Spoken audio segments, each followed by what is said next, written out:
ನಮಸ್ಕಾರ ಹರಿ ಓಂ ವೀಕ್ಷಕರೇ. ಈಗ ನಾವು ವೇದಾಂತ ನಿಲಯ ಕನಕಪುರ ರಸ್ತೆಯಲ್ಲಿರುವ ವಿಶೇಷವಾದ ಕಾರ್ಯಕ್ರಮಕ್ಕೆ ನಾವು ಹೋಗೋಣ. ನಮ್ಮೆಲ್ಲರಿಗೂ ಆತ್ಮೀಯ ಸ್ವಾಗತ. ಕಾರ್ಯಕ್ರಮ ಏನು ಅಂದರೆ ಪೂಜ್ಯರಾದ ಸದ್ಗುರು ಸುಬ್ರಾಯ ಶರ್ಮರವರ 186ನೇ ಗ್ರಂಥ ಲೋಕಾರ್ಪಣೆಯ ಕಾರ್ಯಕ್ರಮ. ಇದರ ವಿಶೇಷ ಸಂಖ್ಯೆಗಳ ಮಹಿಮೆ. ಬನ್ನಿ, ತಮ್ಮೆಲ್ಲರಿಗೂ ಆತ್ಮೀಯ ಸ್ವಾಗತ. ಹರಿ ಓಂ, ನಮಸ್ಕಾರ.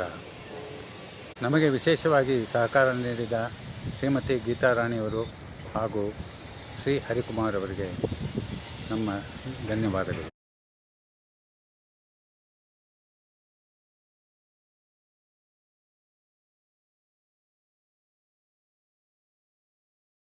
ಗ್ರೀಷ್ಮ ಋತು ಆಷಾಢ ಮಾಸ ಅದು ಕಳೆದ ಬರುತ್ತೆ ಅಂದ್ಕೊಂಡಿದ್ದು. ಆಷಾಢ ಮಾಸ ಭಾನುವಾರ ಅಲ್ಲ, ಕ್ಷಮಿಸಬೇಕು, ಆದಿತ್ಯವಾರ ಕ್ಷಮಿಸಬೇಕು, ಸೂರ್ಯನ ವಾರ. ಸರಿಯಾ? ಇವತ್ತು ಪರಮ ಪವಿತ್ರವಾಗಿರುವಂತ ಸೂರ್ಯನ ವಾರ. ಸೂರ್ಯ ಭಗವಂತನನ್ನ ಒಂದು ಕ್ಷಣ ನೋಡಿಬಿಟ್ರೆ ಎಲ್ಲ ರೋಗಗಳು ಭಸ್ಮ. ಸೂರ್ಯನ ಹೆಸರು ಸರ್ವರೋಗ ವೈದ್ಯ. ನಾವು ನೋಡಿದ್ರೆ ಮಲಿಕೊಂಡೇ ಇರ್ತೇವೆ. 7 ಗಂಟೆಗೆ ಎದ್ದು ಸ್ನಾನ ಮಾಡುವುದಕ್ಕಿಂತ ಮುಂಚೆ 1 ಸೆಕೆಂಡ್ ಸೂರ್ಯನ ದರ್ಶನ ಮಾಡಿಬಿಟ್ರೆ ಒಳ್ಳೆ ತೇಜಸ್ವಿಯ ದರ್ಶನದಿಂದ ಆಯುರಾರೋಗ್ಯಾದಿ ಸಕಲ ಸೌಭಾಗ್ಯಗಳನ್ನು ಬ್ರಹ್ಮಜ್ಞಾನವನ್ನು ಕೊಡ್ತಾನೆ ಅಂತ ಸೂರ್ಯ ಪ್ರಧಾನವಾಗಿರುವ ವಾರ ಇಂದು ನಾವೆಲ್ಲರೂ ಸೇರಿರುವಂತಹದ್ದು ಪರಮ ಪೂಜ್ಯ ಶ್ರೀ ಶ್ರೀ ಸಚ್ಚಿದಾನಂದೇಂದ್ರ ಸರಸ್ವತಿ ಸದ್ಗುರುಗಳವರ ಅಂತೆವಾಸಿ ಖಾಸಾ ಶಿಷ್ಯ ಏನು ಆಗಿದೆ ರಚಿತವಾಗಿರುವ 186 ಗ್ರಂಥದ ಹೆಸರು ದೇವರಿಯಂ ಮಹಾಮತಿಂ ವೇದ ವೇದಾಂತ ಸಾರಜ್ಞಂ ಸದ್ಗುರುಂ ಪ್ರಣತೋಸ್ಮ್ಯಹಂ ಶ್ರೀ ಗುರುಂ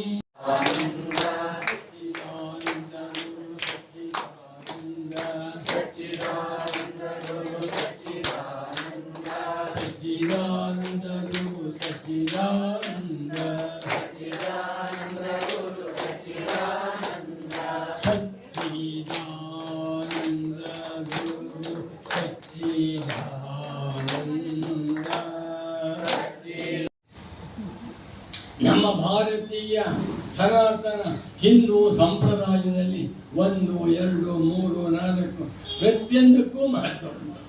ನನಗೆ ಪೂಜ್ಯ ಸದ್ಗುರುಗಳು ಪಾಠ ಮಾಡುವ ಏನು ಹೇಳ್ತಾ ಇದ್ದರೋ ಅದನ್ನೆಲ್ಲ ನೆನಪು ಮಾಡಿಕೊಂಡು ಒಂದು ಗ್ರಂಥವನ್ನೇ ಬರೆದರು. ಆ ಗ್ರಂಥಕ್ಕೆ ಹೆಸರು ಸಂಖ್ಯೆಗಳ ಮಹಿಮೆ. 186ನೇ ಕೃತಿರತ್ನದ ಲೋಕಾರ್ಪಣಾ ಕಾರ್ಯಕ್ರಮವನ್ನು ಏರ್ಪಡಿಸಿದ್ದೇವೆ. ಈ ಕಾರ್ಯಕ್ರಮಕ್ಕೆ ಅತಿಥಿಗಳನ್ನ ಒಬ್ಬೊಬ್ಬನ ಕರೀತೇನೆ.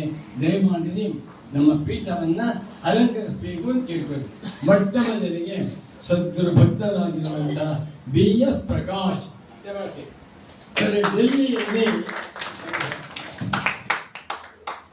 ಅನೇಕ ವರ್ಷಗಳ ಕಾಲ economics professor and also statistics professor ಆಗಿದ್ದಂಥವರು ಮಹಾತ್ಮರು. ನಾವು ಶ್ರೀಹರಿಯವರ ಅಪಾರ್ಟ್ಮೆಂಟ್ ಅಲ್ಲಿದ್ದಾರೆ. ಶ್ರೀಹರಿಯ ವಾಸವಾಗಿರುವಂಥ ಅಪಾರ್ಟ್ಮೆಂಟ್ ಏನು ಹೆಸರು? ಇನ್ಫಿನಿಟಿ. ಹಬ್ಬ ಏನ್ ಸರ್ ಪುಣ್ಯವಂತ. ಇನ್ಫಿನಿಟಿ ಅಂತ ಏನರ್ಥ? ಅಖಂಡ. ಹೌದಾ? ಪ್ರಮಾಣಾತೀತ. ಅಲ್ಲಿದ್ದಾನೆ. ಬಹಳ ಆತ್ಮೀಯರು ಬರಬೇಕು ಅಂತ ನಿಮ್ಮ ಇವರ ಅಮೃತ ಹಸ್ತದಿಂದ ಗ್ರಂಥವನ್ನು ಲೋಕಾರ್ಪಣೆ ಮಾಡೋಣ.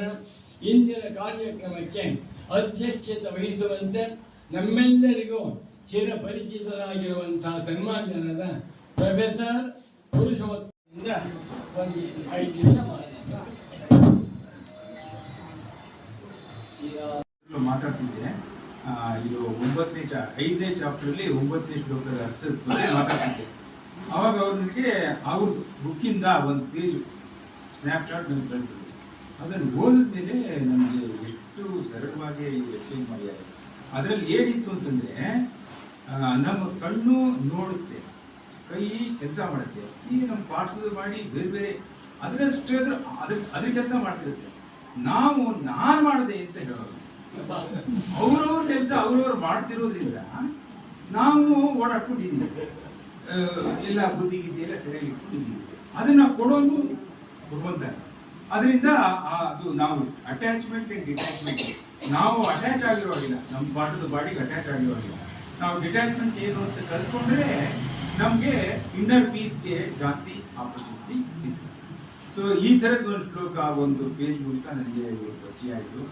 ಅದಾದಮೇಲೆ ಲಾಸ್ಟ್ ವೀಕ್ 6ನೇ ತಾರೀಕು ನಮ್ಮ ಇನ್ಸ್ಟಿಟ್ಯೂಟಿಗೂ ಬಂದಿದ್ದು, ಅಲ್ಲಿ 2ನೇ ಸರಿ ನನಗೆ ಪರಿಚಯ ಆಯಿತು.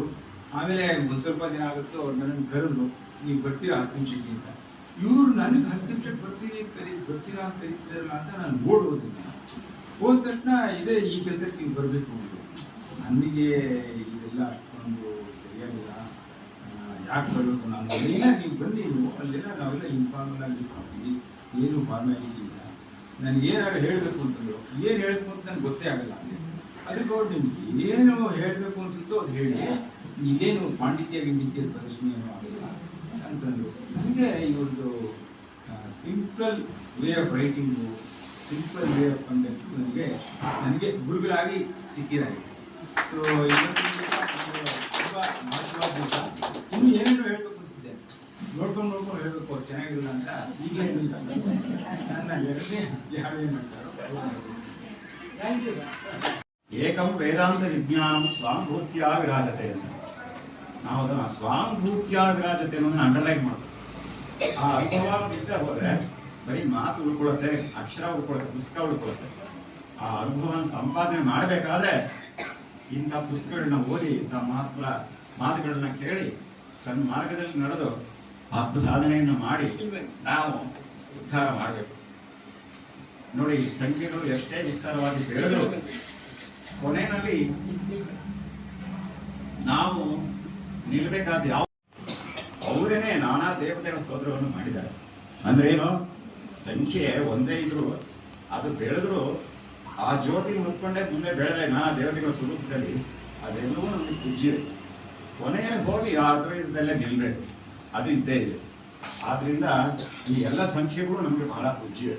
ಯಾಕೆಂದ್ರೆ ಈ ಎಲ್ಲದರ ಹಿಂದೆನೂ ಇರತಕ್ಕಂಥದ್ದು ಒಂದು ಕಾಮನ್ ಆಗಿರತಕ್ಕಂಥ ಬೆಳಕೇನೆ.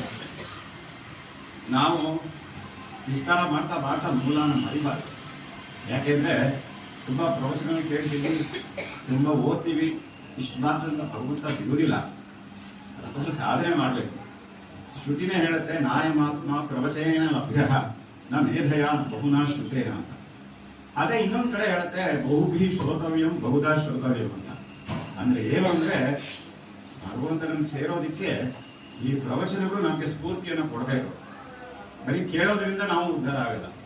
ಇಂಥ ಗುರುಗಳು ಒಳ್ಳೆ ಮಾತುಗಳು ಹೇಳಿ ಏನನ್ನು ಸಾಧನೆ ಮಾಡಬೇಕು ಅಂತ ನಮಗೆ ದಿಗ್ದರ್ಶನ ಕೊಟ್ಟು ನಾವು ಆ ದಿಕ್ಕಿನಲ್ಲಿ ಸ್ಫೂರ್ತಿಯನ್ನು ಪಡೆದು. ರಾಜೇಶ್ವರಿಗೆ ಅಮ್ಮನಿಗೆ ಏನು ಹೇಳ್ತಾ ಇದ್ದಾಗ, ನನ್ನ ಧರ್ಮಪತ್ನಿ ಪ್ರೀತಿಯ ರಾಜೇಶ್ವರಿ, ನಾನು ಎಲ್ಲ ವಿಷಯದಲ್ಲಿಯೂ ಈ ಎಪ್ಪೆ ಕಣ್ಣು ಆಪರೇಷನ್ ಆದಮೇಲೆ 100%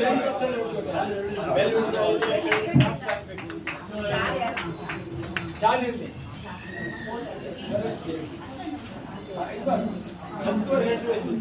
ಆಯ್ತಾ, ಹಾಗಾಗಿ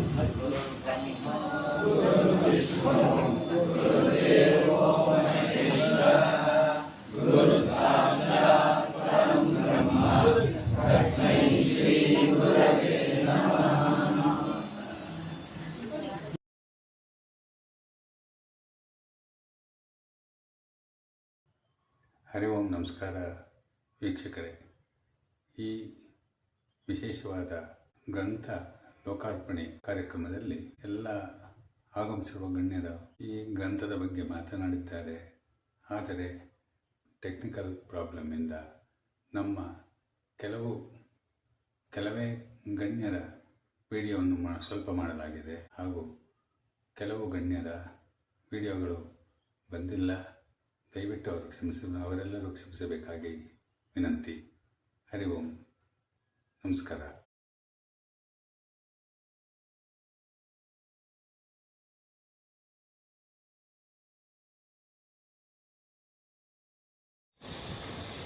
ಹರಿ ಓಂ. ನಮಸ್ಕಾರ ವೀಕ್ಷಕರೇ. ಇಷ್ಟೊತ್ತವರೆಗೆ ನಮ್ಮ ದರ್ಶನವಾಣಿಯ ಕಾರ್ಯಕ್ರಮವನ್ನು ನೋಡಿದ ತಮಗೆ ಧನ್ಯವಾದಗಳು. ಹಾಗೂ ತಾವು ನಮ್ಮ ಎಲ್ಲ ಕಾರ್ಯಕ್ರಮವನ್ನು ವೀಕ್ಷಿಸಲು ಎಲ್ಲರೂ ಸಬ್ಸ್ಕ್ರೈಬ್ ಮಾಡಿರ್ತೀರಿ. ಮಾಡದಿರುವ ವೀಕ್ಷಕರು ಈ ಕ್ಷಣವೇ ನಮ್ಮ ದರ್ಶನವಾಣಿಯ ವಾಹಿನಿಗೆ ಸಬ್ಸ್ಕ್ರೈಬ್ ಮಾಡಿರಿ. ತಮಗೆ ಇಷ್ಟವಾಗುತ್ತದೆ, ಅದನ್ನು ಲೈಕ್ ಮಾಡಿ ಮತ್ತು ತಮ್ಮ ಆತ್ಮೀಯರಿಗೆ ಶೇರ್ ಮಾಡಿ. ಆತ್ಮೀಯರೇ, ನಿಮ್ಮಲ್ಲಿ ಇಂತಹ ಕಾರ್ಯಕ್ರಮಗಳು, ಧಾರ್ಮಿಕ ಭಾವನೆ ಇರುವ ಧಾರ್ಮಿಕ ಕಾರ್ಯಕ್ರಮಗಳು, ಸ್ಪಿರಿಚುವಲ್ ಆ್ಯಕ್ಟಿವಿಟೀಸ್ ಇದ್ದಲ್ಲಿ ನಮ್ಮ ಕಾಮೆಂಟ್ಸ್ ಬಾಕ್ಸ್ನಲ್ಲಿ ನಿಮ್ಮ ಫೋನ್ ನಂಬರನಿಗೆ ತಿಳಿಸಿ. ಆ ಕಾರ್ಯಕ್ರಮವನ್ನು ಪ್ರಸಾರ ಮಾಡೋಣ. ಅದಕ್ಕೆ ಅವಕಾಶವಿದೆ. ಧನ್ಯವಾದಗಳು. ಹರಿ ಓಂ. ನಮಸ್ಕಾರ.